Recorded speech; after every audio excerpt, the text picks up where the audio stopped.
యమధర్మం. అది యమలోకం. ఆ రోజు చిత్రగుప్తుడు యమధర్మరాజు ముందు ఇద్దరు పాపులను ప్రవేశపెట్టాడు. వాళ్ళని చూసిన యమధర్మరాజు చిత్రగుప్తునితో, చిత్రగుప్త, వీళ్ళు చేసిన పాపముల వివరాలు ఏమి అని అడిగాడు. దానికి చిత్రగుప్తుడు, ప్రభు, ఇతని పేరు కసాయి కామయ్య.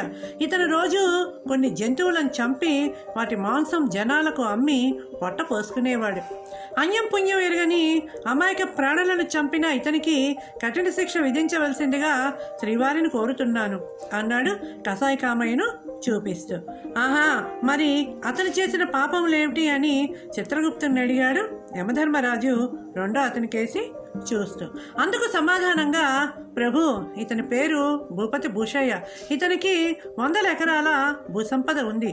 ఇతను ఎన్నో దేవాలయాలు కట్టించాడు. చేతికి ఎముకలేనంతగా దానధర్మాలు చేశాడు. ఇతను కూడా నరకానికి రావటం నాకు చాలా విడ్డూరంగా ఉంది అన్నాడు చిత్రగుప్తుడు. అంతటా యముడు తీర్పు చెప్తూ, చిత్రగుప్త, ఈ కసాయి కామయ్యకు ఓసారి నరకలోకాన్నంతటినీ చూపించి తర్వాత స్వర్గానికి పంపించేయి. ఇదే ఇతని పాపానికి తగిన శిక్ష అన్నాడు. యమభటులు కసాయి కామయ్యను అక్కడి నుంచి తీసుకుని పోయారు నరకలోకాన్నంతా చూపించడానికి. కామయ్య నోరు మెదపకుండా వారిని అనుసరించాడు. అనంతరం యముడు భూపతి భూషయ్య వైపు తీక్షణంగా చూసి, చిత్రగుప్త, ఈ భూపతి భూషయ్య నెత్తిన ఒక పెద్ద బండరాయి పెట్టించి దానిని ఎల్లవేళలా అతని చేత మోయిస్తూ అన్నపానాదులు అందనీయకు అంటూ సభ ముగించి లేచాడు. ఆ తీర్పు విన్న భూపతి భూషయ్యకు చాలా కోపం వచ్చింది. అయ్యా, ఏమిటి మీరు చెప్పిన ధర్మం? రోజు 100 కొలది జీవులను చంపి పొట్ట పోసుకుని ఒక్క కాణీ కూడా ఎప్పుడూ ఎవరికీ దానం చేయని ఆ కసాయి కామయ్యకు స్వర్గలోక ప్రాప్తమా? రోజు ఎందరికో ఎన్నో దాన ధర్మాలు నిర్వహించి ఎన్నో గుళ్ళు గోపురాలు కట్టించి మా చుట్టుపక్కల గ్రామాల్లో ఎంతో ధర్మాత్ముడిగా పేరుగాంచిన నాకు నరకలోక ప్రాప్తమా? ఇదేనా మీ నీతి తప్పని ధర్మం? దీనికంటే మా భూలోకంలోని చట్టాలే చాలా నయం అన్నాడు. అంతటా యమధర్మరాజు ఆగ్రహంతో ఇలా అన్నాడు, ఆపరా మూర్ఖ, నీ అధిక ప్రసంగం. మా యమధర్మాన్నే కించపరిచే స్థాయికి ఎదిగావా? నువ్వు చేసినవి పుణ్యాలే అని నువ్వెలా తీర్మానించుకున్నావు? నువ్వు యవనంలో ఉండగా లక్షల కొద్దీ ఆస్తిపాస్తులనిచ్చిన తల్లిదండ్రులను ఖాతరు చేయలేదు. వారికి సమయానికి తిండి పెట్టక ఆకలితో మార్చి చంపావు.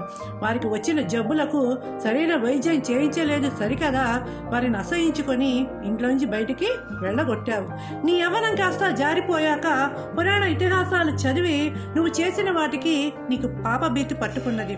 ఆ పాపభీతి వల్ల మరణానంతరం లభించే నరక యాతనలను తప్పించుకోవాలని పుణ్యాన్ని సంపాదించి స్వర్గలోక ప్రాప్తి పొందాలనే దురాశతో, స్వార్థంతో విరివిరిగా దాన ధర్మాలు చేసి ఎంతో పేరు తెచ్చుకున్నావు. కానీ ఏమి లాభం? ఇవన్నీ నీ పాపాలు పోగొట్టుకోవాలనే ఆశతో చేశావు. కానీ నీకు నిస్వార్థంతో మనసులోంచి వచ్చిన ఉద్దేశాలు మాత్రం కావు. స్వార్థంతో 1000 దానాలు చేసినా ఒక్కటి ఫలించదు. నిస్వార్థంతో ఒక్క దానం చేసినా అది 1000 పాపాలను హరించి వేస్తుంది. నా దృష్టిలో నువ్వు చేసినవి ఎంత మాత్రం పుణ్యాలు కావు. అందుకే నీకు కఠిన దండన వేశాను. ఇకపోతే కసాయి కామయ్య సంగతి అంటావా? వాడు రోజుకు కొన్ని 100 ప్రాణాలు తీసి పొట్ట పోసుకుంటున్నాడు. నిజమే, కాదనను. కానీ అది వాడి వృత్తి. వాడి పుట్టికే కసాయి పుట్టుక. వాడి కిందటి జన్మలో చేసిన పాపానికి వాడి కసాయి పుట్టుక పుట్టాడు. ఈ జన్మలో వాడు ఏ దేవుళ్లను పూజించలేదు, ఏ దాన ధర్మాలు చేయలేదు. కానీ వాడి చేసిన మానవ ధర్మం ఒకే ఒక్కటి.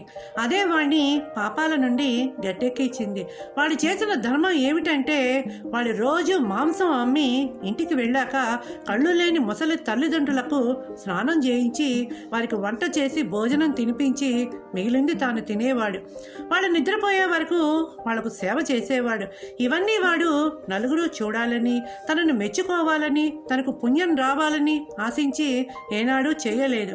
ఇది తన నైతిక బాధ్యతగా భావించి చేసేవాడు. ఇది వాడు చేసిన పుణ్యం. ఏ వ్యక్తికైనా సకల దేవతల కంటే జన్మనిచ్చిన తల్లిదండ్రులే ఆది దేవతలు. వాళ్ళని సేవిస్తే మిగతా దేవతలందరినీ సేవించినట్లే. తల్లిదండ్రులకు కామయ్య చేసిన సేవలే వాడి పాపాలను పటాపంచలు చేశాయి. పొట్ట కోసం చేసినా దేనికోసం చేసినా పాపం పాపమే కనుక ఒకసారి ఈ నరకలోకాన్నంతటినీ చూపించమన్నాను. ఇక్కడ హింసనంతటినీ వాడు అనుభవించకపోయినా ఇదంతా కళ్ళారా చూసి వాడు చేసిన దానికి పశ్చాత్తాప పడతాడు. ఇదే వాడికి నేను విధించిన శిక్ష. ఇక నీ సంశయ నివృత్తి అయిందా అంటూ భూషయ్య వైపు తిరిగి అడిగాడు యమధర్మరాజు.